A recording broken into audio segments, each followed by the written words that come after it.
Ja, nič. Jaz bi kar začel, ura je 15 minut čez 2, petek popoldan je začetek vikenda.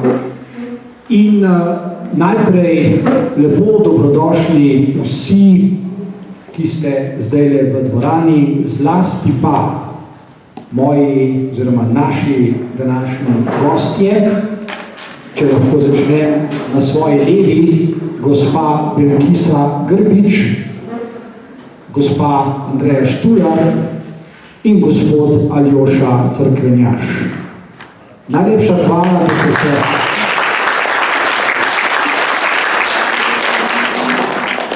da ste se odzvali našemu vabilu. Naslov današnjega srečanja je življenje z drugačnim otrokom. In seveda lepo pozdravljeni tudi vsi poslušalci oziroma gledalci, poslušalke oziroma gledalke. V glavnem bomo danes govorili in se poslušali, lahko se tudi gledamo, ker smo lepi. Torej, še enkrat, to je prvo tako srečanje. Upam, da bodo sledila v prihodnosti nova srečanja na skupno temo pogovor o življenju z drugačnim otrokom. Še nekaj tehničnih podrobnosti. Srečanje bo trajalo približno 1 uro, potem bo približno 15 minut, lahko tudi drugače, če se bo tako izkazalo, na voljo za demokracijo. Med vami bo krožila košara z listi, na katere lahko napišete svoje vprašanja, na katera bodo kasneje moji gostje odgovarjali. In zaključili bi potem približno 3:30, 15 do 4, kaj takega. Naj mi torej bo dovoljeno najprej zelo na kratko nekaj besed o naslovu današnjega srečanja. V naslovu je beseda drugačen oziroma besedna zveza drugačen otrok. Naj povem, da z besedo drugačen nujno povezujemo vsaj še 2 besedi. Ena je travma. Iz izkušenj vemo in iz pripovedi ljudi, da biti drugačen, dobiti nalepko, če lahko tako rečem, da je nekdo drugačen, ni enostavno živeti. Osnovna psihologija človeških biti je taka, da drugačnost pogosto težko prenašamo. Druga beseda, s katero je povezana beseda drugačnost, je zato travma. Drugačnost je zelo hitro travmatična. Ljudje, ki veljajo za drugačne, karkoli že to pomeni, so pogosto travmatizirani. Drugačnost velikokrat izključujemo, celo preganjamo. Z drugačnostjo je torej povezano trpljenje. Povezana je bolečina. In tretja beseda, poleg drugačnosti in travme, je sočutje. Sočutje je zelo pomembna beseda, kajti z njo je povezano zmanjševanje trpljenja in bolečine. Vsak otrok, in ne samo vsak otrok, vsak človek ima potrebo, da je opažen, ima potrebo, da je slišan, ima potrebo, da je spoštovan, ima potrebo, da je sprejet in ima potrebo, da se počuti varno. To so temeljne psihološke potrebe. In zdaj še logična opomba k besedi drugačen drugačen otrok, drugačen človek. Namreč, če rečemo, da je nekdo drugačen, moramo najprej povedati drugačen od česa, drugačen od koga. In logično je, da je vsak človek vsaj malo drugačen od vsakega drugega. Ne živita dva popolnoma enaka človeka. Torej, če rečemo, da je nekdo drugačen, moramo razmišljati drugačen od česa. Kaj to sploh pomeni? Beseda drugačen, tako kot diagnoza, ne pojasnjuje prav ničesar. Pogosto deluje zgolj kot nalepka. In zdaj, spoštovani gostje, moje prvo vprašanje za vsakogar od vas. Če se strinjate z menoj, da živite z drugačnim otrokom, ne mi bo oproščen ta spakedrani izraz, uporablja se, kaj bi vi rekli, kako je to življenje vplivalo na vas? Kako vas je morda spremenilo? Kako je spremenilo vaše življenje, če ga je? Prosim, gospa.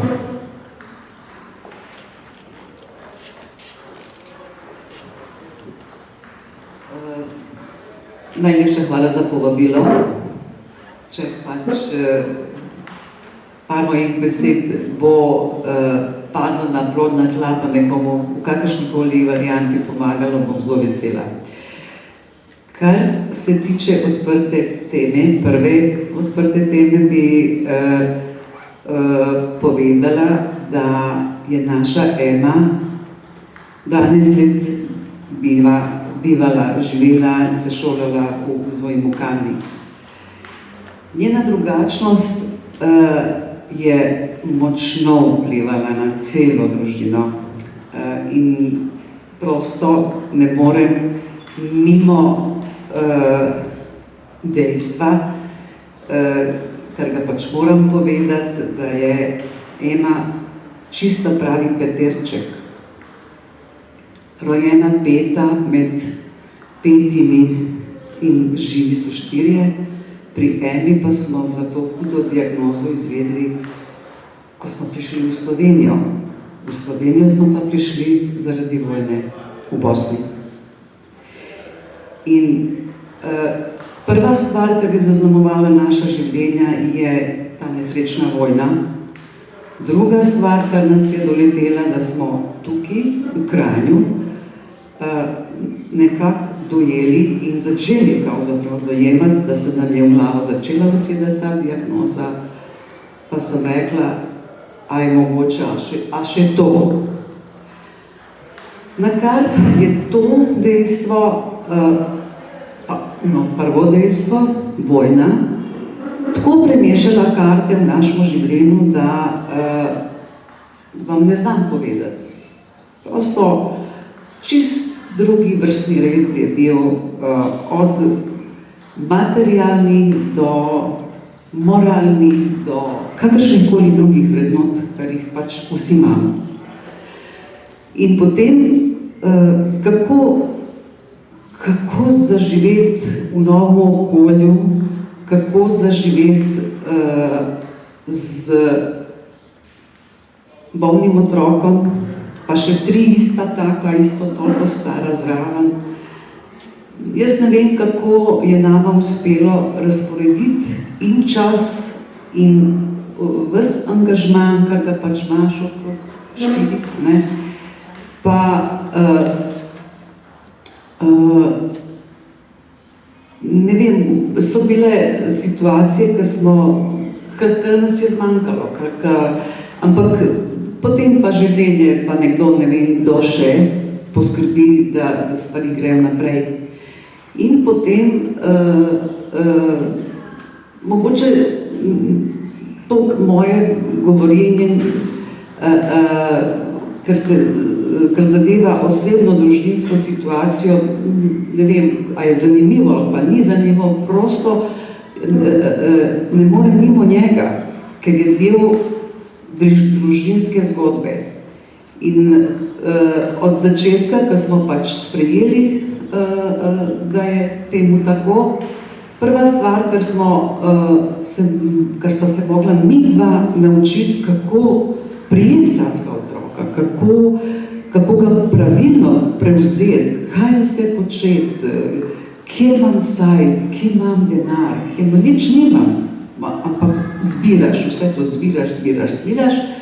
In Ema je začela hoditi v vrtec za otroke s posebnimi potrebami in potem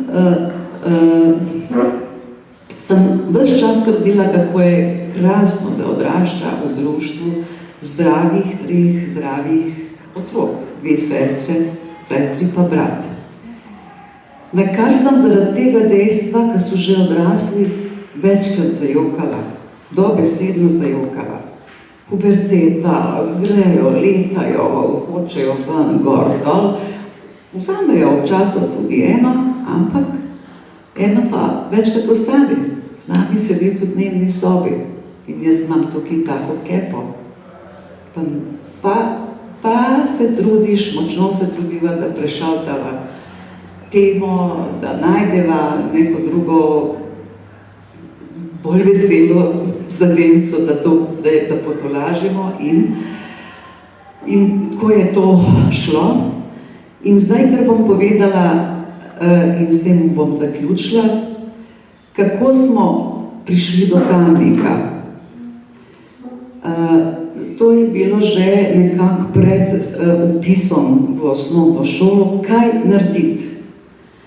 A se gremo integracije, pa damo eno zraven ostalih 3, ali pa prisluhnemo strokovnjakom. In smo prisluhnili strokovnjakom, da je ta prava ustanova za šolanje, Emino šolanje, Zujin Kamnik. Vmes pa je podpisan Daytonski mirovni sporazum in mi bi lahko šli nazaj na svoje. Tam je bila katastrofa. In to je bilo razmišljanje dan in noč, kar nekaj cajta. In smo rekli takole, lahko nam vse dajo nazaj, od hiše, od vsega, kar smo naredili v naših 30 letih, ko smo živeli, ampak sem rekla, Kamnika nimajo. Kamnika nimajo in Zujma nimajo. In zato smo mi ostali tukaj. In zato je naša Ema bila tukaj 12 let, zdaj je stara 32 let, dokončala je fakulteto za javno upravo, magistrirala na tej invalidski problematiki in lepo nam je. Veseli smo, da smo tukaj ostali in da smo po vseh plateh zelo lepo sprejeti. Najbrž smo mi tudi dali nekaj od sebe, da so ljudje prepoznali, da vse, kar se nam je zgodilo, za nobeno stvar nismo krivi, ampak se zgodilo. Hočem reči, da pa kako težke zgodbe se v življenju lahko naredijo, so rešljive. Če želiš, če imaš tukaj nekaj, pa želiš, pa imaš luč na koncu tunela in če imaš dobre ljudi okrog sebe, ker ti hočejo in ti želijo prisluhniti in ti želijo pomagati. Torej, bili smo v situaciji, da sprejmemo čisto vsako roko, kar nam je družena, pa smo je še kako potrebovali. Toliko. Najlepša hvala, gospa Andreja, bi še vi dodali? Razmišljam, da je morda malo špekulativno odgovarjati, kakšna bi bila, če ne bi v našo družino sprejeli Downovega sindroma.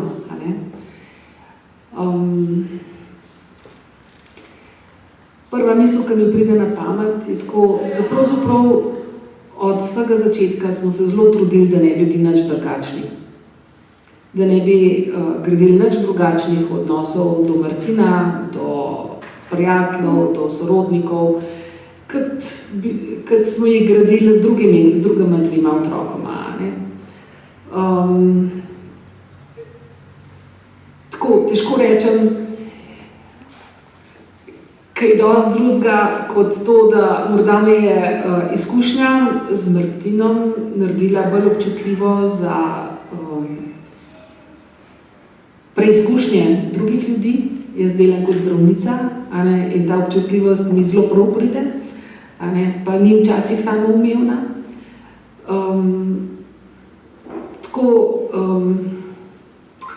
Velikokrat me je naredila trmasto, vztrajno, morda še bolj, kot sem bila. Prepričana sem, da zaradi izkušnje z Downovim sindromom vsi družinski člani živimo bolj zdravo, pa v smislu ne toliko telesno zdravo, ampak bolj zdravo v smislu moralnih vrednot, zdravo v smislu bolj resnega pristopa k življenju, ker je sigurno pomaga starejšima dvema otrokoma. Ena pomembna stvar, ki se mi zdi, pa ne vem, kaj bom s tem, ko se bo Martin nehal šolati, se mi zdi, da sem postala kar en pol specialnega pedagoga. Tako da sem pravzaprav ugotovila, da vsak otrok je otrok s posebnimi potrebami in to, kar se našim uradnim otrokom s posebnimi potrebami dogaja na področju razmišljanja, čustvovanja, učenja in tako naprej, je pravzaprav čisto isto, kar se vsem nam dogaja, samo da se njim dogaja to bolj na mikronivoju. In tako mi je bilo zelo zmeraj zanimivo gledati to anatomijo doživljanja, čustvovanja, razumevanja in učenja, ki gre pri manj drugačnih otrocih kratko mimo.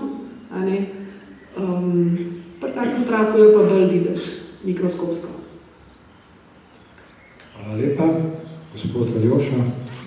Pozdravljam, eni me poznajo, ne sem očka 14-letnega fanta Maja. Rodil se je z kar dobro hudo diagnozo spina bifida mielomeningokela, velik defekt na hrbtenici.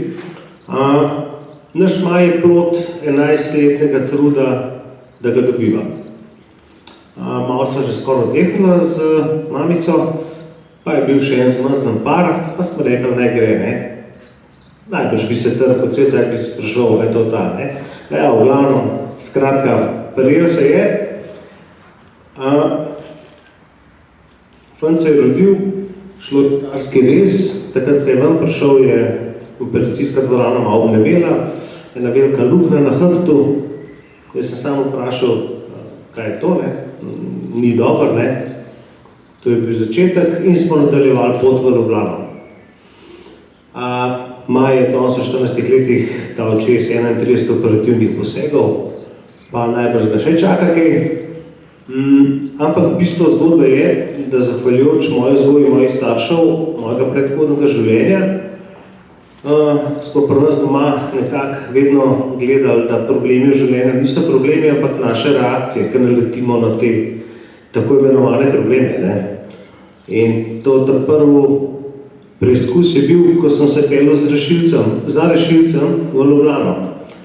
Jaz sem sam pri sebi rekel, glavo, da je lepo v hlad, ker do Ljubljane moraš priti, ker sin ne bo imel nič od tebe, če ne prideš do Ljubljane. In smo tako nadaljali pot. Tudi prijatelji okrog mene, ko so prišli k meni 2 dni po rojstvu mojega sina, sploh en prijatelj, seveda jaz, ko sem ga zagledal, sem začel jokati. Prvo me okregel, zakaj se jokam, se sem namreč sina dobil. Cajte, da odpreva pijačo in nazdrava sino. In tako smo tudi nadaljevali zgodbo. Pri nas smo se ustavili pri točki, da rešujemo probleme, na katere lahko, oziroma tiste stvari, na katere lahko vplivamo, ker na tiste, na katere ne moramo, pač ne bomo tiste trenutek in se zato tudi ne bomo sekirali. Kaj lahko naredimo, to lahko naredimo. Maja obravnavamo popolno enakovrednega.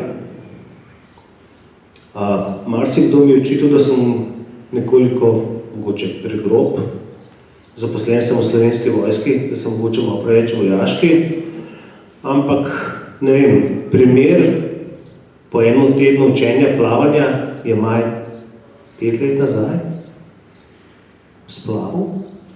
Seveda, en teden pred tem sem bil kregan od ene mamice iz obale, da ga matram, on bo pa ploskala, ne. To je to, ne. Ali pa preveslovi Sočo, s tem, da njegova hrbtenica je nestabilna, v trupu je zelo nestabilen. Preplezal 10-metrsko steno. Seveda, mogel se je potegniti, preden smo mu pomagali. Danes trenira streljanje z zračno puško. Pospravlja svoje pojslo, vzame si zapiti, če je žene. Skratka, dali smo mu možnost njemu, da sam sebi pokaže, koliko zmore. Kajti, če mu ne bi dali, ne bi nikoli vedel. Kar se tiče občutka pri nas doma, kaj je to pustil, je pustil trenutke, absolutno, ampak predvsem so bili najtežji trenutki, ko si razmišljal, kaj bo. Te trenutke smo umaknili. Mi živimo dnevno, imamo se lepo, seveda probamo razmišljati, kaj bo v prihodnosti, prilagajanja so absolutna, ampak, tako kot pravi Dušan, kaj je to drugačnost? Jaz pravim sinu, jaz hodim, ti se pa voziš. To je edina razlika. Jaz bi se včasih raje vozil, ko hodim. Ali pa, ne vem, punca, zavrnitev. Ta prava bo ostala.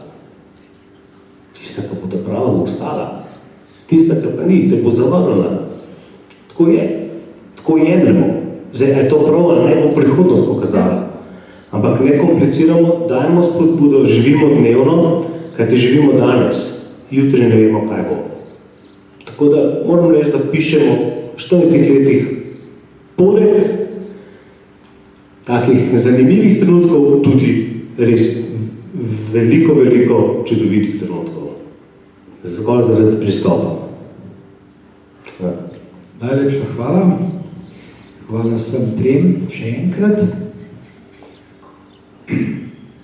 Obstaja, kot sem že prej omenil, pogosta izkušnja številnih ljudi, ki težko prenesejo drugačnost. Včasih človek celo lastno drugačnost težko prenaša. Obstajajo ljudje, ki rečejo, da sovražijo sami sebi, ali pa da sovražijo kaj v sebi, ali pa na sebi. Torej, drugačnost zagotovo ni nekaj, kar bi vsi vselej zlahka sprejemali. In pred nekaj leti je nastala izjemna knjiga, ki jo je napisala meni zelo draga ameriška psihologinja Tara Brach. In ta naslov njene knjige je Radikalno sočutje. Radikalno sočutje je tudi model, po katerem delam, ki ga uporabljam, in nekaj na kratko omenim, zakaj je ta model pomemben. Ko govorimo o drugačnosti, že prej sem omenil, je zelo smiselno govoriti o travmi, traumatiziranosti. Vi ste, ne da bi uporabili to besedo, spregovorili o tem, kaj narediti, kako otroka prijeti, kdo me bo naučil, a sploh imam moč, kdaj se bo to poznalo, oziroma kdaj se bo zaključilo, itd. Drugačnost ne bo kar magično izginila, samo zato, ker želimo, da izgine. Z njo živimo, z njo se lahko naučimo živeti. Ta model, ki ga omenjam, ima nekaj značilnosti, ki bi jih rad na kratko predstavil. Kot rečeno, skupni naziv za ta model je zelo preprosta angleška beseda, ki je v resnici kratica RAI, sestavljena torej iz črk R, A, I in N. Te 4 črke so za 4 besede. Se soočamo z drugačnostjo, kot rečeno, je pogosto naš prvi refleks, da bi se jo znebili. Rečemo, jaz nimam nič proti drugačnim ljudem, ampak naj ne bodo moji sosedje. Naj živijo tam nekje daleč, samo da jih jaz ne vidim. Drugače nimam pa jaz nič proti njim. Jih spoštujem, cenim in vse ostalo, ampak naj bojo nekje drugje. Da ne govorimo še o drugih izkušnjah, ki jih ljudje znajo povedati, kako so doživeli ali doživljajo na svoji koži lastno drugačnost. Ljudje se včasih zelo težko znebijo temu izrazu. Ja, ampak ta je vseeno drugačen. Ja, vsi smo drugačni, vsak je drugačen, ampak ta je pa še posebej drugačen. Na njem je še nekaj posebno drugačnega. Prva črka v tem modelu R je za angleško besedo recognition. Pripoznanje. Pripoznanje, razumevanje. Namesto da drugačnost poskušamo zanikati, se obnašati kot da jo ni, jo nekam odriniti, jo ignorirati, jo najprej prepoznamo. To je mnogo boljši način, pristop k drugačnosti kot oni prvi. Druga črka v besedi R je A, za angleško besedo acceptance oziroma love, pomeni dovoli drugačnosti, da je to, kar je. Ne poskušajo zmanjšati, ne obnašajo se, kot da jo ni, ne poskušajo utajiti, ker ne bo nič drugače. Torej, sprejeti drugačnost, dovoliti, da je, reči si, v meni je drugačnost, sprejeti jo, ker ne bo nikamor odšla, če se bom obnašal, kot da jo ni. Tretja črka je za besedo investigation, oziroma raziskovanje, oziroma še bolje za sočutno raziskovanje. Drugačnost lahko, namesto da jo ignoriramo, da jo odganjamo, da jo izključujemo, lahko jo raziskujemo. Kaj vse to sploh pomeni? Kaj pomeni imeti določeno diagnozo, bolezen? Kaj vse to pomeni zame, za mojega otroka? Kaj bo to pomenilo čez 5 let, 10 let, 25 let, nekoč, ko mene več ne bo in tako dalje? Sočutno raziskovanje in za angleško besedo nurture, torej negovati drugačnost, namesto da jo preganjamo, lahko tudi negujemo. Ampak da ne bo absolutno nobenega nesporazuma, če bi se zdaj oglasil oni 13-letni mladenič iz Beograda in rekel, super, Dušan Rutar, jaz sem razumel tvoj model oziroma model te ameriške psihologinje, odkril sem, da sem drugačen, sem sprejel svojo drugačnost in jo bom negoval. Najprej bom postrelil pol svojih sošolcev, pol bom pa negoval to še naprej in bom postrelil še kakšnega. Moj odgovor bi bil, ne, ti nisi razumel prav ničesar. Vmes je namreč sočutno raziskovanje. Ti nisi raziskal svoje drugačnosti. Sočutje je nekaj, kar zmanjšuje trpljenje ljudi, ne pa nekaj, kar ga povečuje. To je model.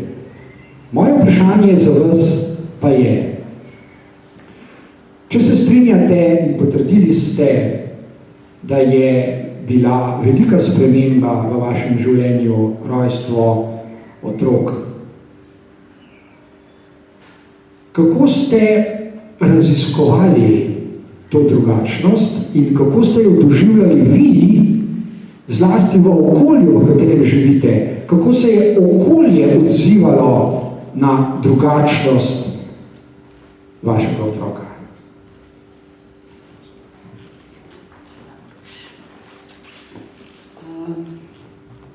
Kar se tiče drugačnosti v naši družini, z rojstvom naše Eme, iz domačega okolja, kjer smo živeli, ne morem prav dosti povedati, zato ker so naši otroci bili le pol leta v hiši in smo mogli zapustiti hišo. Torej, vso sprejemanje drugačnosti in učenje mojega moža, mojih ostalih otrok, se dogajalo tukaj v Sloveniji. In to je bilo eno tako večplastno res učenje od jezika pa naprej, da so se po neki inerciji, po nekmu notranjem občutku, pa bi rekla tudi empatiji, ker se prosto v družini zgodi, da so naši ostali otroci se naučili počakati. Prosto so se naučili počakati, ker je ena bila prva na vrsti. Zmeraj je bila prva na vrsti, ker je zelo jokava bila, si je zahtevala veliko več pozornosti, veliko več nege, In v tej drugačnosti Emini, jaz nisem imela časa pomisliti, kako se moji ostali drugačni otroci počutijo. Šele pol sem se začela spraševati, a je še komu zmanjkalo moje krilo v tem času, ko so se mi dva z Emo ukvarjala. Oni so prosto znali počakati in so počakali. In tudi danes, vmes, ko smo odraščali, seveda smo se znali tudi skregati, reči bob, ampak kadar je hudo, takrat se vidi bratski, filigranski občutek, ki ga jaz takole zelo prepoznam. In da prosto smo sprejeli diagnozo, rekli, to je to, in zdaj se pa moramo naučiti nekaj. Samo eno tako malenkost, eno rdečo nit, katera me je pač vodila do današnjega dne, v koloniji za starše in otroke s cerebralno paralizo, kjer sem bila povabljena, pa sem rekla, kako pa zdaj še mi tam nekam gremo, so nas povabili. V bistvu so nam hodili pomagati. Vsa ta rekapitulacija teh dogodkov pride kasneje. In tam se zdaj nekaj učimo v enem peskovniku, kako bojo naši otroci naredili neke potičke iz peska. In dr. Veličkovičeva priče, jaz sem bila sama z Emo, ker seveda nismo mogli vsi, ni bilo prostora, ostali so ostali doma. In sem jaz prišla na vrsto, pa je rekla, no, evo, Grbičeva, dajva, vi ste, primiš otroka, in jaz sem bila tako navihana, 32 let stara, energije mi seveda ni zmanjkalo, mogla sem jo nekaj črpati. No, sem rekla, Ema, pejva mi dve na hiter naredite na potičko. Stop, Grbičeva, kar ustavila me je. Sem rekla, kva sem pa zdaj naredila? Pri Emi nima dvejva na hiter, nič na hiter, ne more. Ema je takoj v spazmu, če vi hočete, na hiter. Lepo, počasi je primite, pa se fajn usedite v peskovnik, pa tisto potico počas delajte. In od takrat jaz z Emo vse počas delam. Ne, nič hitro. Od prehranjevanja do oblačenja, da če sem pohitela, sem imela. Kaj vam hočem povedati? Da pa še tako, mogoče malenkost, pa ni malenkost, verjemite, ni malenkost. Iz tega sem se naučila milijon drugih mojih potez, gibov, obnašanja, govorjenja, vsega.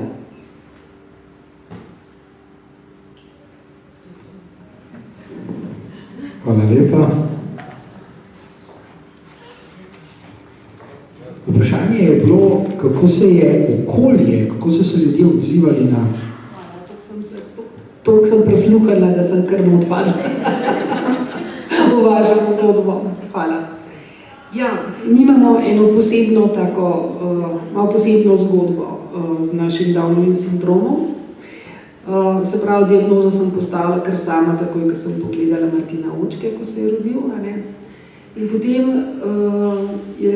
me je v bistvu zelo zaznamovalo nekaj stvari, ki sem jih doživela v porodnišnici. Seveda sva se takoj pogovorila z genetičarko, kako to predstaviti sorojencema, kaj povedati sorodnikom, prijateljem in tako naprej, kako stopa s to diagnozo v svet. In pač povedala je zdravnica, da naj ne obremenjujeva 4- in 5-letnikov z nekimi diagnozami, več kot bosta ona dva želela vedeti. Drug močen moment pa je bil, da med vsemi tistimi sestrami v porodnišnici, ki so se pač ukvarjale z nama, je bila morda najbolj taka osorna ali pa nič prijazna, da rečem. Ena sestra, za katero so mi druga povedale, da ima pa brata z Downovim sindromom. In ta izkušnja mi je tako ostala, da so se potem midva z možem kar odločila, da midva otrokom navaleč od Downovega sindroma razlagala. Seveda, sorodniki, prijatelji so vedeli, starši, in so zelo lepo sprejeli, zelo pogumno sprejeli diagnozo in Martina in vse, in tukaj ni bilo ene, ne vem, sva čutila res veliko podporo in lep odnos do njega. V bistvu, kaj dosti se nismo, se pravi, o Downovem sindromu se kaj pogovarjali nismo. Martin je imel ekvinovarusa, se pravi, ima krive nogice, se pravi, hodili smo na fizioterapijo, ta starejša dva z nama, hodili smo k zdravnikom, ta starejša dva z nama, ampak, kolikor sta vprašala, toliko smo povedali, ampak kaj dosti pa 4- pa 5-letnik ne sprašujeta. Tako da mene je potem že kar zelo žulali to, kdaj pa, kako bomo mi pa to povedala. In potem se je zgodil enkrat nekje, ko smo se vozili tam od Mikem stran. Tako z Martinom smo se spravili, čim smo se mogli na potovanja, tako, to vse v stilu tega, da hočemo živeti normalno življenje. Se pravi, sva nabasala 3 otroke v enega starega terenca, pa smo šli enkrat celo do konca Turčije pa nazaj. No, in takrat sem jaz pol res, zdaj pa zadnji čas, ona dva sta bila pa stara 9 pa 10 let sta, sem rekla, no, še nekaj moramo povedati, tako, in pač Martin ima pa še Downov sindrom, pa tako, res, zato smo hodili k doktorjem, in da se pa mislila, da sem za teh nogic, no, dobro, pa kaj. Nič problema. Martin je bil res tak idealen, luštkan dojenček skozi kravžnički, tako res srčkan. In tako nekako se mi je zdelo, da smo to travmo za zdaj preživela, mislim tako, brez travme, nekako, da se je nekako normalno to izpel v to pač, da imate rada bratca in pač whatever, ima še Downov sindrom pa kaj, Tako da v bistvu v predšolski dobi nismo tega kaj hudo doživljali, da te drugačnosti. V vrtcu ni bil kaj hudo drugačen, če smo kam šli, kaj zelo samo ni poznali in živeli smo normalno. Hud šok z drugačnostjo, ali pa bi rekla ta hud šok v zvezi z Downovim sindromom, je nastopil, ko smo hoteli Martina ušolati.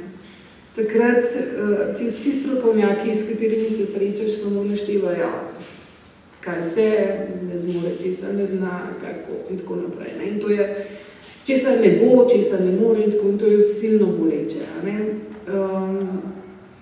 Žal se je to nadaljevalo pol tudi skozi osnovno šolo. 10 let skoraj stalnega razlaganja, da kaj pa on tam dela, Mislim, sem Downov sindrom, pa zakaj ga ne damo v ovi, pa kaj ste vi ena čudna mama, taka preambiciozna, prenapeta mama, da to kar pelete tole iz razreda v razred, nižje izobraževanja, nižje izobrazbeni standard, kako se temu reče. Pa kaj bo pa pol, ko bo prišel v srednjo šolo, ne? Mislim, ko bo končal osnovno šolo. No? Tako, to so bile tako zelo boleče stvari, ki je bil naš Martin drugačen na posebni šoli. Ne? Tako da,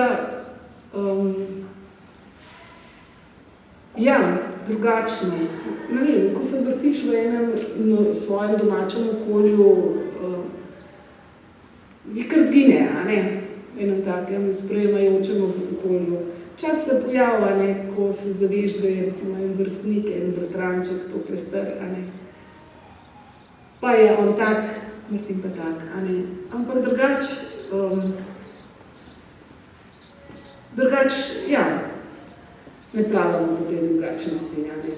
Probamo raje plavati po normalnosti. Ne. Hvala lepa.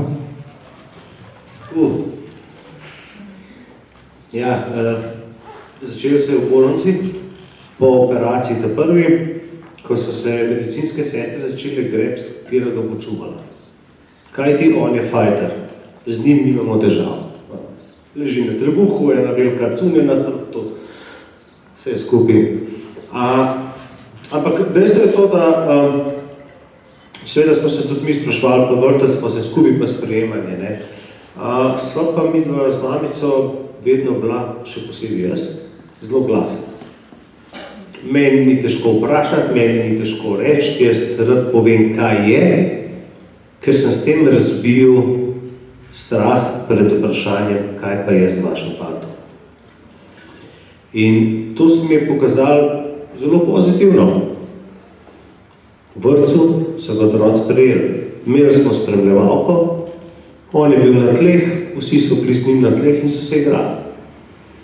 Potem je pa to tudi izkušnja z dr. Veličkovičevo, vam isto. Imel sem srečo, da njen sin, nažalost pokojni, je moj sosed. Sem rekel, kako naj jaz resocializiram Maja, da se bo lahko vklopil v družbo. Ne Maja, družbo je treba resocializirati. To je, in mi smo zelo hitro začeli to imeti ne drugačno. V trgovini mu bo Maj vrata odprl, ker je lepo, če moški dami vrata odpre. Jaz sem prej rekel, da se pač izhajam iz obdobja dunajske vzgoje. Povejte, vprašajte, naj vas ne bo strah. Otroci gledajo voziček. Vprašaj, zakaj je, stop odzad, te bo zapeljal. No problem. Seveda, in ker smo tako odprti, mogoče kakšen, vsakmo 10 najbolj ne odgovarja, ampak 9 in pa, to je meni čisto zadosti. Ker če bo teh 9, še ostali 9 najdel, se bo družba začela spreminjati in te otroci bodo drugače sprejeti. Danes ima Maj polsestrco. Polsestrca ga je, ko je bila stara 3 leta, ga je sprejela isto 100 sekunde. In polsestrca mi je rekla zadnjič, ko smo bili sami 3, da bo počasi čas, da se tudi ona nauči njega urejati tisto, kar on sam ne more, da ko bo enkrat, ko bo starejši, če bo rabo pomoč, da mu bo lahko pomagala. To je, bom rekel, za nas vse, mamico, zdajšnjo, mojo partnerko in tako naprej, velika pohvala, da najbrž nekaj prav počnemo. Da prihaja do tazga občutka, sočutja, tudi znotraj družine in isto se dogaja v bližnji okolici. Ampak je pa res, da je pa 1. maj mogo reči, živijo soseda. Danes, ko stopimo s kombija ven, pa ulice pozdravlja. In če pa Maj prepotiham reče, živijo sliši očeta, pa dobro, kaj je zdeca? Pa še rekel, živijo dame, kaj je zdaj? Vram, smo se srečevali, moram pa reči, da ne prav veliko z negativnimi, predvsem zaradi našega nastopa. Jaz nisem dovolil se skrivati za nečem, pa še moram reči, da sem ogromno pozitivnih in priročnih informacij izvedel v svojem življenju, kako mu pomagati in tako naprej. Vsi učitelji, ki me poznajo, vejo, kakšen sem, vejo, da mi morajo povedati takoj, kaj je, če hočejo, da jaz njim pomagam, ker sem prepričan, da oni želijo njemu najboljše. Tako da, to je recimo naša izkušnja tako. Hvala lepa. Rekli ste, želijo najboljše. Šment, slišim zvonjenje, ura teče hitro. Še zadnje vprašanje za vas, potem pa demokracija, kot rečeno. Včasih se zdi, v resnici je tudi na tem veliko objektivnega, da živimo v svetu, ki ga obvladuje kult individualizma. Naj vsak skrbi zase, naj ima vsak svoje interese, želje, sanje, potrebe in tako dalje. Naj se trudi, da bi imel močno voljo, da bi uspel nakupičil bogatstvo, kaj je sve, kaj je vse. Ali se strinjate, da obstajajo moralne vrednote onkraj kulta individualizma in da je morda v naši naravi, v človeški naravi, mnogo bolj kot kult individualizma pomembno nekaj drugega. Moralne vrednote. Katere moralne vrednote bi izpostavili, da z njimi počasi zaključimo tale morda naš prvi pogovor? Katere moralne vrednote so po vašem mnenju danes morda še pomembnejše od tega, s čimer se srečujemo vsak dan, ko se zdi, da moramo veliko vedeti, veliko zaslužiti, veliko narediti, veliko potovati, biti učinkoviti, produktivni in tako naprej, ker to niso moralne vrednote. Prosim, gospod Grbič.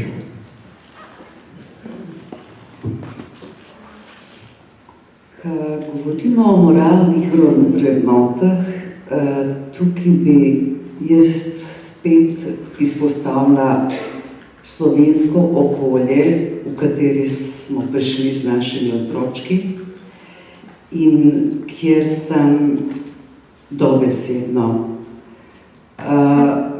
začutila večkrat, 100-krat, milijonkrat,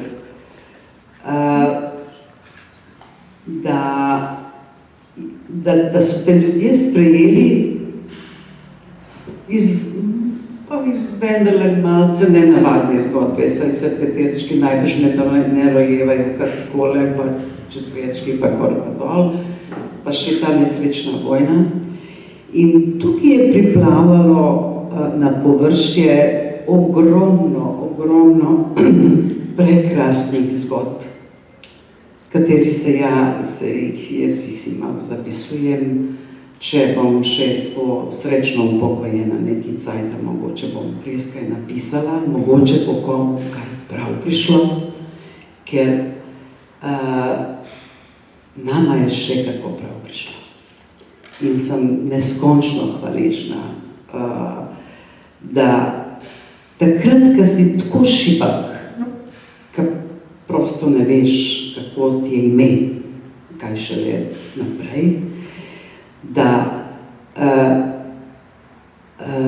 nekdo, ki ga prvič vidiš v življenju, ki je pač slišal zate, ker si bil v časopisu, in ti ponudi pomoč, večplastno pomoč.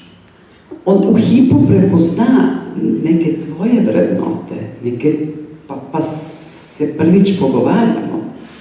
In tako ti dodaja po kapljicah gorivo, ki ga rabiš, da nekam greš. Takrat smo mi to rabili. In jaz ne vem, a sem zalutala med razlago moralnih vrednot.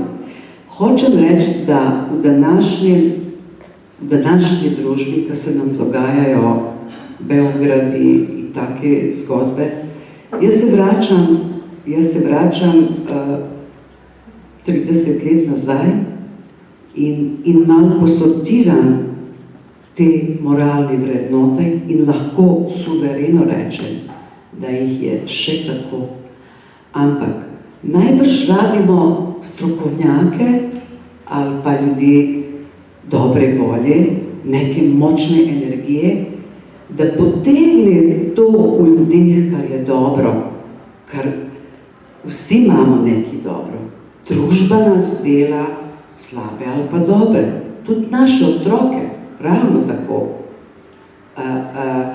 In če se bomo takole večkrat pogovarjali o različnih temah, bojo priplavale na površje razne moralne vrednote.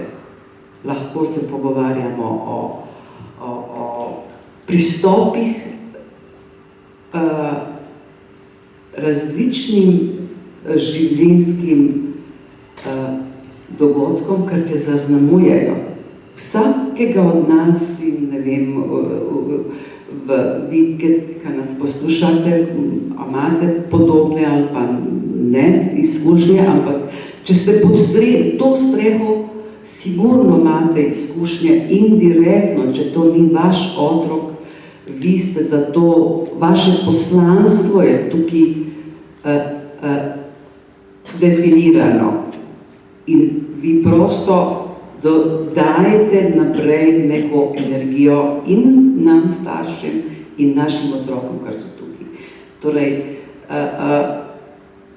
v današnji družbi, ker imamo marsikaj deviantno, jaz mislim, da moralnih vrednot lahko potegnemo iz vsakega, ker vsi jih imamo. Sam pač, da te situacija naredi, te drugače profilira, drugače te definira, drugače. Tako da mislim, da je na tem zemljiku kar nekaj morale. Pustimo, tudi to skozi se tam nekaj pritožujemo, stavkamo, hočemo to, hočemo uno, ampak brez majhnih ljudi se ne premika svet. Brez naše besede, ker priplava na površje v eter, se stvar ne premakne. Ker so mene povabili, pa dobesedno me porilni, da naredijo reportažo o prvih jugopeterčkih, sem rekla, nehajte, jaz imam dost manj časopisov, poglejte, kje sem zdaj. Ne. In sem to odklonila, na kar sem rekla, pa kaj jaz še lahko izgubim? Kaj? Vse sem izgubila. In pridejo ljudje, naredijo reportažo, verjemite, telefon ni nehal zvoniti.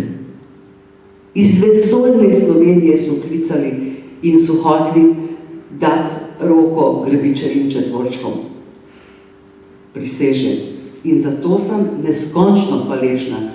O tem zelniku jaz govorim, da vsi, mnogi, ker so prišli do nas osebno in na tak ali pa na drugačen način nam pomagali, kapa dol. Iz vrtca za otroke s posebnimi potrebami kličejo gospa, mogoče tudi mi lahko pomagamo. Sem rekla, kako? Pridite na razgovor. Grem na razgovor, še govoriti ne znam. In lahko bi Ema začela hoditi v vrtec. Sem rekla, najlepša hvala, mi nimamo denarja za to. Ne, rekla, to je pod patronatom države. Pojma jaz nimam, da je to lahko pod patronatom države. In naša Ema začne hoditi v vrtec za otroke s posebnimi potrebami zelo zgodaj. To je zemlji, na katerem je zrasla vsak njen gib, vsak njen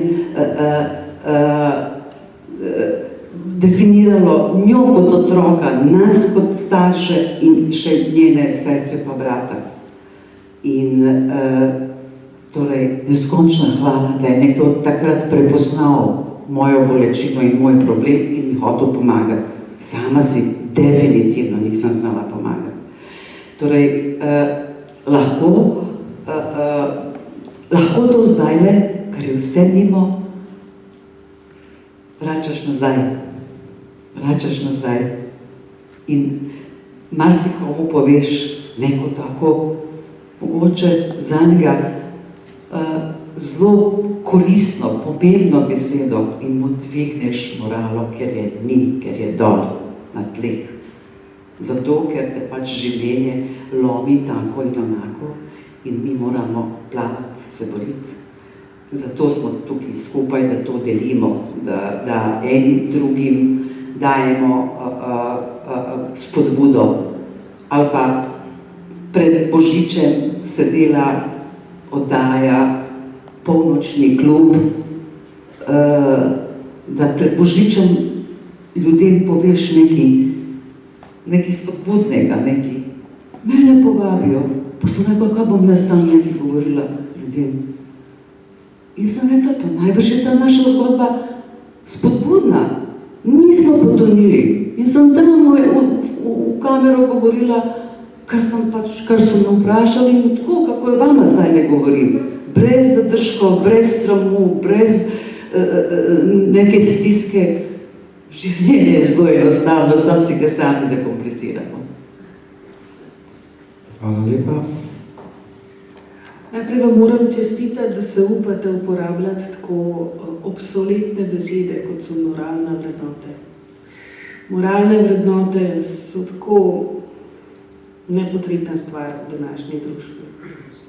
Tako, ta vsebina se kar raztaplja, izginja, cedi dol skozi luknje v nek nepovrat. Tako da v moralnih vrednotah je tako malo smešno govoriti. Pa vendar, pri svojem delu, vsak dan vidim, kako dejansko so zapisane v našo genetiko. Lahko se delamo, da jih ni, lahko jih ignoriramo. Ampak preko slej bo naše telo povedalo tisto, česar duša ne zna. Ne more videti. Noče videti. Prej slej bo telo začelo kričati z najrazličnejšimi simptomi, z najrazličnejšimi bolečinami, težavami.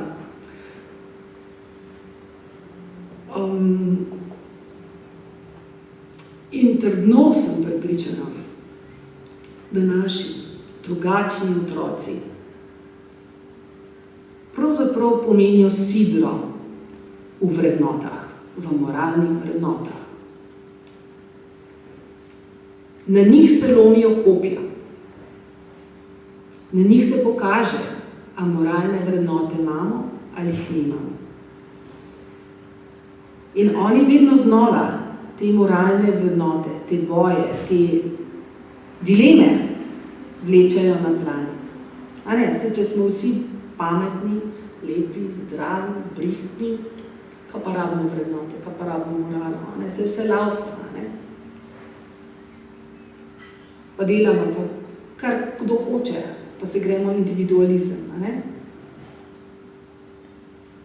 V bistvu te simptomi, pa naši otroci, pa drugačnost, pravzaprav kričijo, da so stvari malo drugačne, kot je zdaj. Moderno? Kar nekako bi se strinjal s tem, kar obeti dami pravta. Jaz sam na vprašanje direktno, katera moralna vrednota, bi težko rekel, katera moralna vrednota, dostkrat pa doma učimo otroke in tudi mi dva, oziroma mi, starši, se trudimo ravnati po načelu razmisli, ali bi bilo tebi prav, ali se ti dobro počutiš, če bi tebi nekdo kaj takega storil. Kako bi se, kaj bi bilo tebi fino pozdraviti, ne pozdraviti, kregati se, ne kregati, fizično nasilje, ne fizično nasilje. Se pravi, to je neko izhodišče v teh nekih moralnih vrednotah, ki jih lahko potem zelo široko razpelaš, ampak gre za tisto vprašanje, ali meni bilo lepo, če bi meni nekdo pomagal. Kaj to pomeni? Pomagaj tudi ti drugemu. Ali bi ti bilo prijetno, če bi ti nekdo vrat odprl? To pomeni, če jih lahko odpreš nekomu, boš mogoče trenutek polepšal. In te male stvari mali mozaik, puzzli, jaz pravim, vedno sestavljajo veliko zgodbo. Ne rabimo veliko, da smo srečni, ne rabimo veliko, da lahko nekomu dobrega naredimo. Zato ta drugačnost pri nas doma je ne uporabljamo in ne stojimo na strani drugačnosti. Smo kakršni smo, probamo biti pozitivni, probamo imeti se radi, smo zelo nagajivi, živahni. Naša očeta imajo, ki je star 25 let, no, 49, naša se pa 25. Tako da, ne, dobro gre z dobro in slabo gre s slabim. Tako nekako bom rekel približno. Zelo enostavno funkcioniramo in živimo iz dneva v dan. Ne delamo se nekaj utvar, kaj bo jutro, ampak ta trenutek je pomemben, kajti ta trenutek je bil prej, oziroma že za nami, na koledarju našega življenja. Tako. Najlepša hvala. Še vedno je petek popoldan, ampak zdaj v obljubljenih 15 minut za demokracijo. Pogovarjamo se o življenju, pogovarjamo se o drugačnosti, pogovarjamo se o otrocih in pogovarjamo se o nas samih. Zahvaljujoč gostom smo naredili prvi korak. Jaz resnično mislim in upam, da je to prvi v seriji korakov. Verjamem, da so nujno potrebni, življenje je preveč obsežno, preveč kompleksno, da bi lahko v eni uri povedali o njem vse. V resnici je neskončno. Ampak brez nadaljnega govorjenja, nekaj vprašanj se je nabralo, verjetno ne bomo mogli odgovoriti na vse, ampak kot rečeno, bo nadaljevanje sledilo. Torej, vprašanje je, zanima me, kako sorojenci sprejemajo drugačnega brata ali sestro. So potrpežljivi, bolj sočutni od drugih, so zaradi drugačnega brata ali sestre prikrajšani za karkoli? Hvala za odgovor. Kdo je pripravljen odgovoriti? Lahko, bom povedal, so prikrajšani. Ma pa v sestrstvo, kar sem omenil, sprejela ga prvo sekundo in sem hvaležen 11-letni punčki, da razume, da lokacije na morju iščemo tisto, ki je primerna maju, da ga lahko v vodo spravimo. In so izzivi, ampak nič za to. Imamo plan A, B, C, D in je potrpežljiva. Seveda smo tudi mi potrpežljivi in razumevajoči, ko ona želi nekaj, pa on ne more, ampak on tudi z veseljem reče pojdi in jo gleda od spodaj, kako se ona zabava po vlakcih, vinšpilih in tako naprej. Ali gre drsati, kar on ne more. Lahko bi se vozil z biciklom po ledu ali pa kakorkoli. So omejitve, zaenkrat moram reči, da jih doma delajo z veseljem, pa nobeden nikoli ne izpostavi tega kot problema ali kakorkoli. Naš je, tukaj ga imamo, gremo naprej. To je to. Hvala lepa. Bi kaj dodali? Bi. Sam toliko. Prednost tega, da imaš starejše otroke, je v tem, da zelo jasno najdejo vzgojne napake, ki jih starši delamo, in zelo jasno povejo svoje predloge, tako da tudi kritični so. Super, hvala lepa. Naslednje vprašanje, kako prijatelji vaših drugačnih otrok sprejemajo drugačnega otroka? Kako prijatelji vaših drugačnih otrok sprejemajo drugačnega otroka? A rabo pojasnilo? Lahko pojasnim. Jaz sem tudi sama nečakinjo, ki je s posebnim potrebam. pa ima 2 zdrava bratca pa sestrco in od teh zdravih bratcev pa sestrce so šolci pa prijatelji, se te drugačne sestrce ustrašijo, ko pridejo k njim se domov igrati. Imam s tem ful težav. Hvala lepa. Pri nas ni bilo težav, a ne, je pa res, da taka starostna razlika 4 pa 5 let, a ne, nimajo kaj dosti skupnih, a ne, skupnih prijateljev, dokler si bil pa Martin še majhen, bil pa tak, kot vsi ostali otroci, tako da ni bilo nobenih zadreg na to temo. Mi pa sploh nismo imeli priložnost to gledati iz tega zornega kota, da je starejši, mlajši, pa gleda na to, no, skupaj so odraščali, skupaj so in prijatelji so bili skupni, glihko. In Ema je bila v tej skupini samo otrok, ki je pač mogel sedeti na stolu, da ima noge pod 90 stopinj in da suvereno sodeluje, ne bomo mi gledali vse to, kar vi na televiziji hočete tudi jaz, in se to Ema upošteva. Mislim, svojo voljo je uveljavljala, oni so je kar lepo sprejemali. In ni bilo, bom rekla, drastičnih, dramatičnih nekih razlik, kar bi jaz zdajle izpostavila. Nekako je to kar teklo, kar tudi danes pri nas v hiši, kar promenada in mladih in starih in Ema je prosto del vsega tega. Mogoče bi samo z enim stavkom pri naših posebnih otrocih in razumem čisto vsako zgodbo, milijonkrat sem o tem razmišljala, kako, če je že dodeljeno ti, da imaš otroka s posebnimi potrebami, kako je sila pomemben kontakt, komunikacija, ker jo ostvariš z otrokom, kakršnem koli nivoju je. Če je to pač zmožen, višji nivo, je toliko bolje. Ampak vsaki se da shediti, vsaki se da lepo poštimati. Hvala lepa. Še eno vprašanje. Ali so se vaši zdravi otroci kdaj počutili manj vredne oziroma zapostavljene, ker ste več pozornosti posvečali drugačnemu v narekovajih otroku? Veseli me, da drugače sprejemate kot normalnost. Tako jo dojemam tudi jaz. Hvala, ker svoje otroke sprejemate in ljubite take, kot so. Pogumno naprej.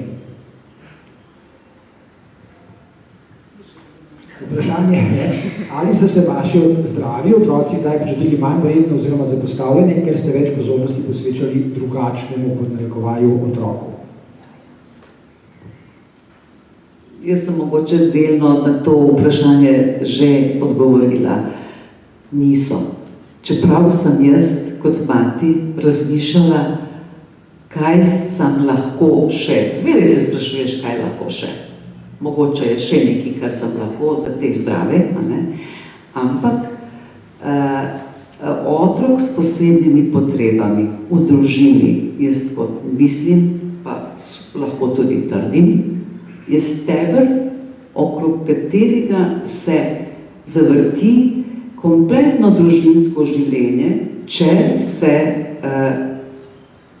prvostarši in seveda za sabo v tale vrtinec potegnejo tudi otroke. In na to se prosto gleda kot normalno zgodbo, da je tisti steber pač ena, ostali smo tukaj in se bomo prilagodili dopustu, ne moremo mi v hribe ali pa ne vem kje, pa ne vem kakšne destinacije. Ja, iščeš tam, kjer imaš dostop z vozičkom, da je tebi lepo, pa da še oni ostali malo uživajo. To je to. Samo je stvar, kako mi, ker smo za to, ker imamo to poslanstvo in to moramo narediti, odvisno je, kako mi to stvar zavrtimo. in kako jo prenesemo sorojencem, širši familiji, prijateljem, znancem in včasih so take otroke skrivali, niso jih pokazali ali pa kakorkoli, hvala Bogu, temu ni več tako in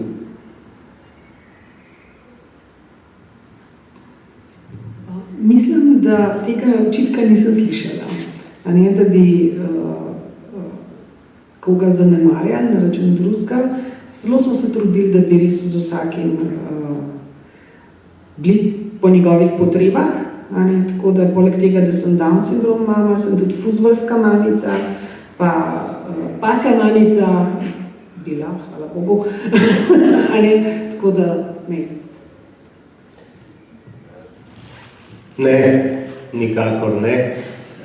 Pa tudi mi ne obravnavamo njega, to pa moram reči, ne, da pri nas smo malo obrnili, pri nas ni on steber, ne. Zakaj ne? Zobe se lahko opere, stošira se lahko, pojstvo gre lahko sam, pospravijo lahko, zajesti lahko samo zame. Ne, tako da nekako nočemo ga, ne bom rekel pomilovati, ne, ampak želimo pokazati, da dati mu možnost, da sam sebi in hkrati tudi nam pokaže, da pravzaprav zmore veliko več, kot si misli. Problem je nas dostakrat v starših, ker ne damo možnosti otrokov, da pokaže, kaj zmore.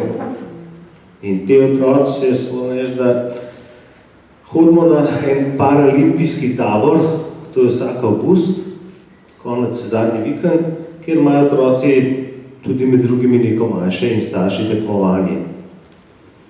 Zanimivo je gledati, kako nekateri starši prevzemajo vlogo otrok in ne dajo otroku možnosti, da vrže žogo, ampak v tistem žaru, da bo boljši rezultat naredil, starši izvajajo rezultat, ne pa otrok. 1 meter punčke, ki ima takole skrčeno roko, in ta druga žoga, 1 meter in 1 centimeter, to je njena zmaga. Mi vemo, da starš lahko vrže. Vemo, da je super starš. Ampak, ne. In ta razlika, smo prej govorili, ne, pri nas probamo ostati na tisti meji, ne. Ne šparamo nič, tako kot ne šparamo našo. Ta se bosta, pa hod, to je edina razlika. Ona gre lula, tako na vece, ona mora pa kateter narediti. So in kaj? Jutri ga bom jaz mogoče mogel, ali pa kdo od vas. Pri vas. Nikoli ne veš. Tako da nastopamo iz tega stališča, ne postavljamo pač njega. Kot, ja. Pa ne.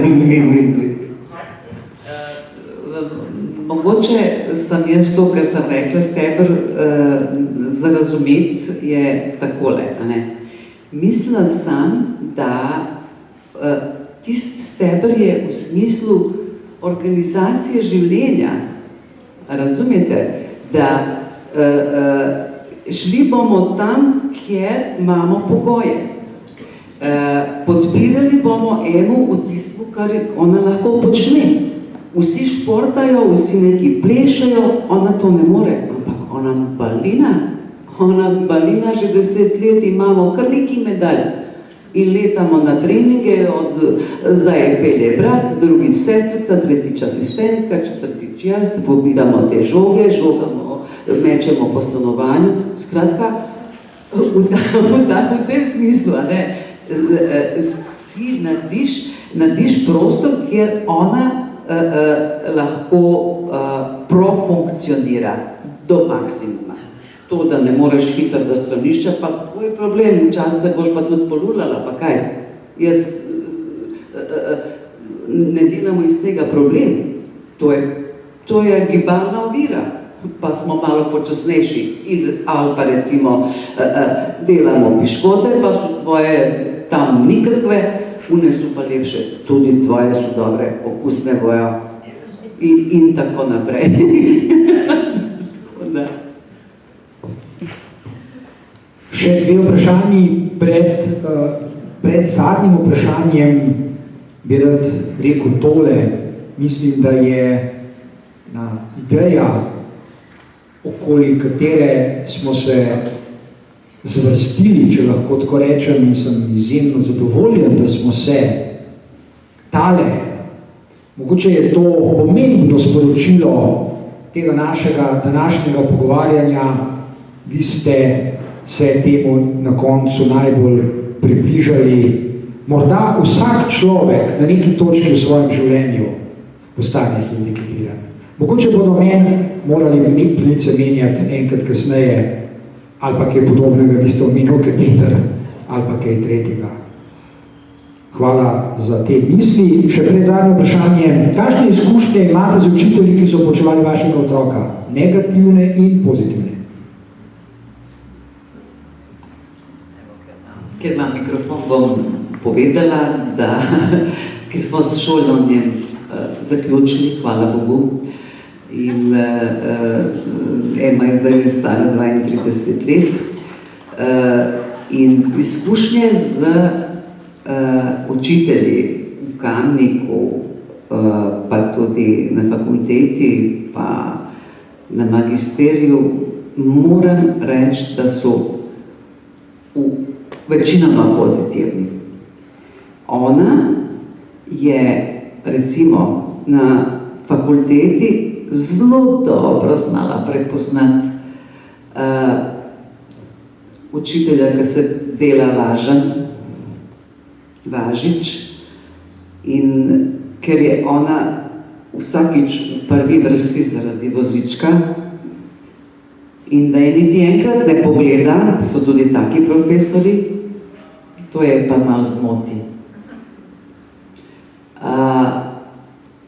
V glavnem ne, ampak so bili taki trenutki. Tukaj pod to streho lahko rečem, da smo imeli izredno dobre izkušnje, izredno dobre nasvete. Za nas, kot starše četvorčkov, je bilo pomembno, da dobimo vsak dan Emo s kombijem pride v Kranj, z dokončano fizioterapijo, jahanje, domačo nalogo in tako naprej. In ostanek dneva je za druženje z ostalimi sestrami, bratom, sosedi, familijo in tako naprej.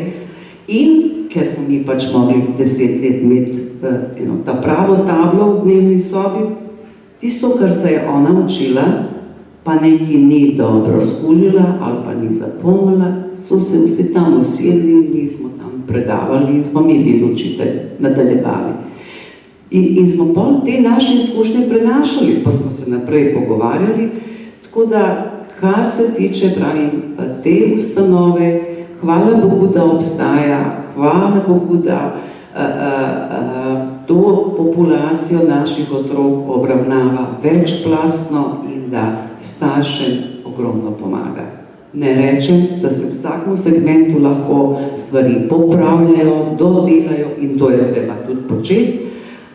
Zato smo mi tukaj, da povemo, a smo zadovoljni, a nismo zadovoljni, kako bi mi in tako naprej. To je dialog, prosto dialog. Pod črto zelo zadovoljni. Zelo res. Kako izkušnje iz osnovne šole ste lahko zaslutali z tega, kar sem prej povedala, tako da izkušnje iz te ustanove v bistvu se lahko povsem pridružim svoji predhodnici.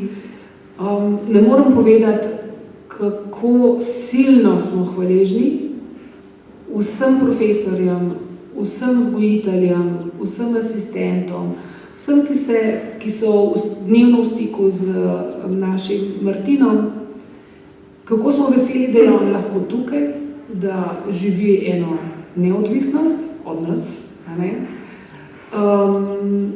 Res, zelo smo hvaležni, ne moram reči. Dovolj hvala.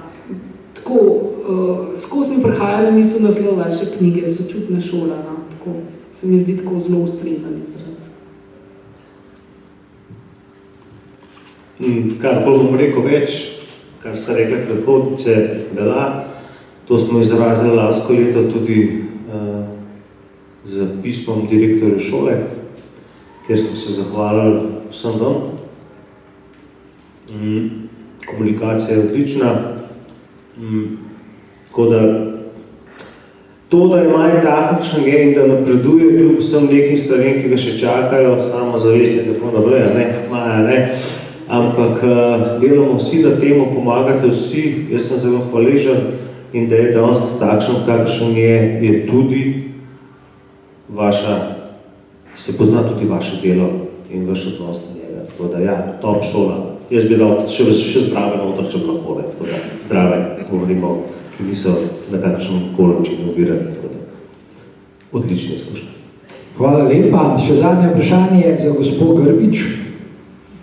Glede na to, da je hči doštudirala in je zaposlena, na koga ste se obrnili pri zaposlitvi, kdo vam je pri tem pomagal?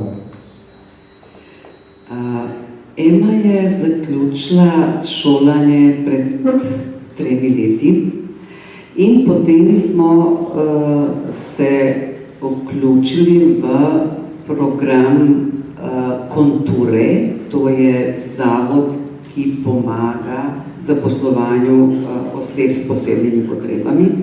In tam poteka neka zaposlitvena rehabilitacija in tako naprej. Vendar se od neke dejanske službe za EMO, kjer bi lahko kjer v kakšni občini, v kakšnem uradu delala na nekem projektu, ni uresničila prvič zato, ker smo ugotovili, da je 8-urno delo za EMO preveč, da je naporno, ne gre. Drugič, iskanje službe pa pisanje prošenj pa to ne obrodi sadov, ker tam so pogoji, kateri se ona prestraši od tega, da neke izkušnje pri delu imaš, kar jih seveda ne moreš imeti in kako da jih imaš, do tega, da neka invalidska podjetja, kar so se pojavila kot možni delodajalci, so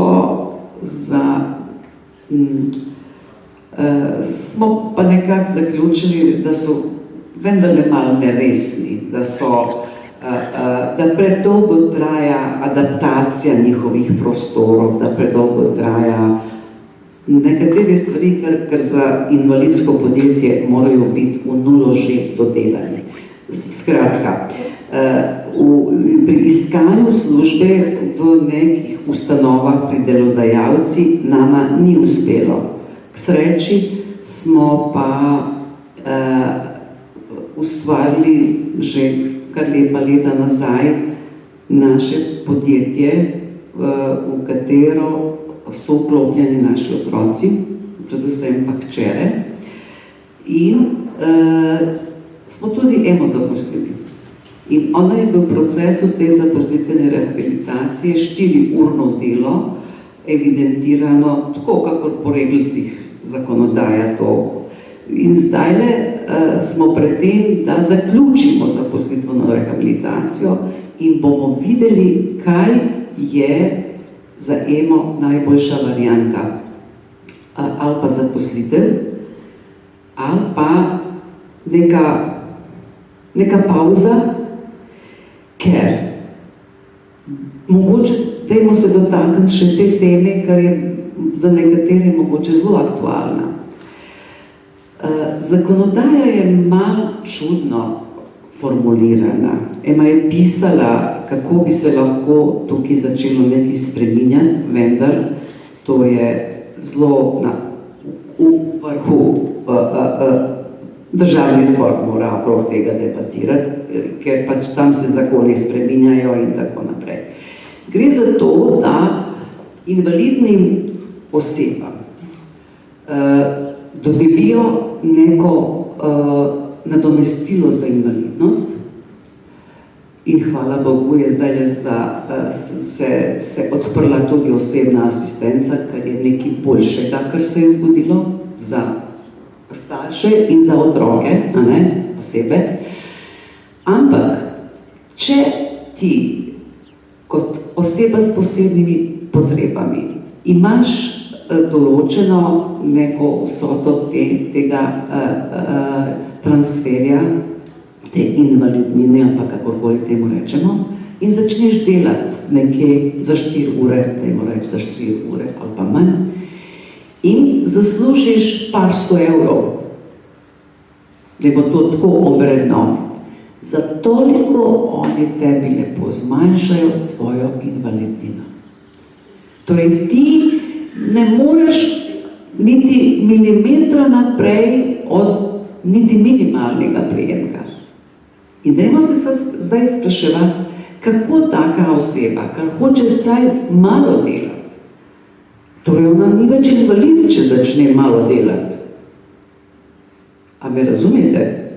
In je obsojena na neko minimalno vsoto in noben se tam ne sprašuje, a bo ta oseba lahko si ustvarila neko svoje stanovanje ali pa socialno ali pa kako se že mu reče, se ni lažen, kako bo plačala položnice, kako bo šla fasongo mesečno pripeljati in začeti živeti sama, če ni suporta družine, je zelo žal, ampak ta matematika se ne izide.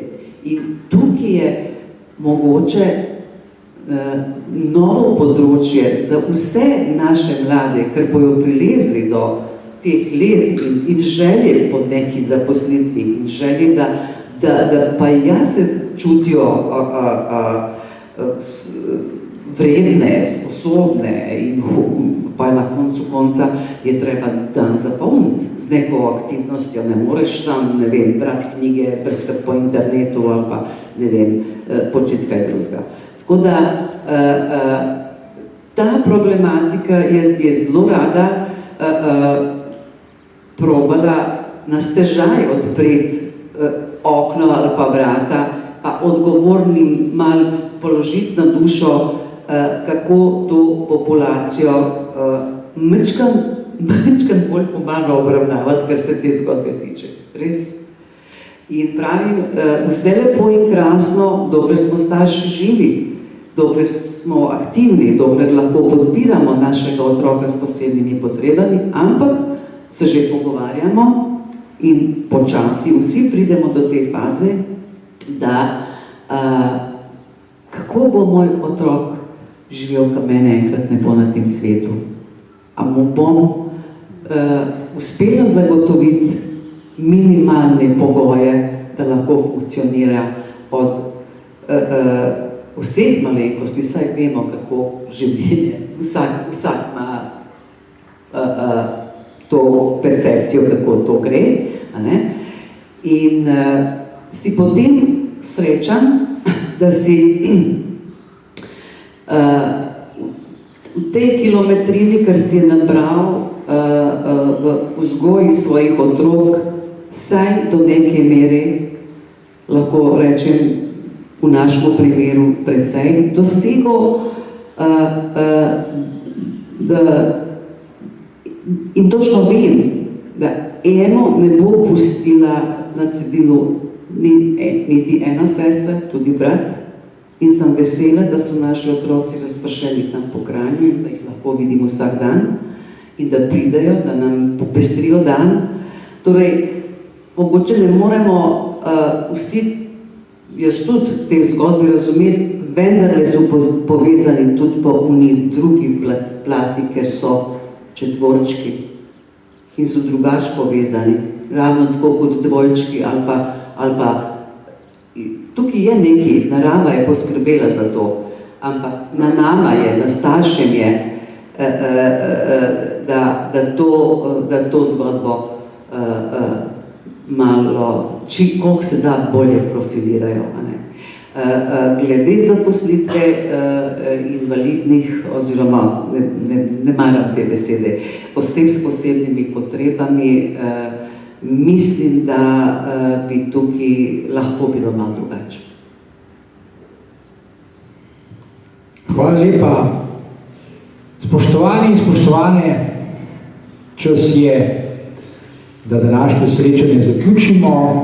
Vi ste pripeljali zgodbo do teme, ki bi bila lahko predmet naslednjega srečanja, to je neodvisno življenje. Danes smo vam želeli sporočiti in upam, da smo vam da je drugačnost mogoče negovati, da je mogoče zanjo skrbeti, da je mogoče kultivirati, da je vse to močno povezano z moralnimi vrednotami, ki izvabljajo iz nas najboljše, da drugačnosti torej ni treba prezirati, izključevati, omalovaževati in podobno, ker so to slabši načini, kako živeti z drugačnostjo, in kot sem rekel na začetku, če je vsakdo drugačen, potem je to naš imperativ. Sicer se hitro zgodi ne samo Beograd, ampak tudi kakšna vojna. Hvala lepa za vaše sodelovanje, dragi gostje. Hvala vam vsem za potrpežljivost, da ste zdržali do konca in uživajte v svoji drugačnosti, skrbite za njo. Nasvidenje.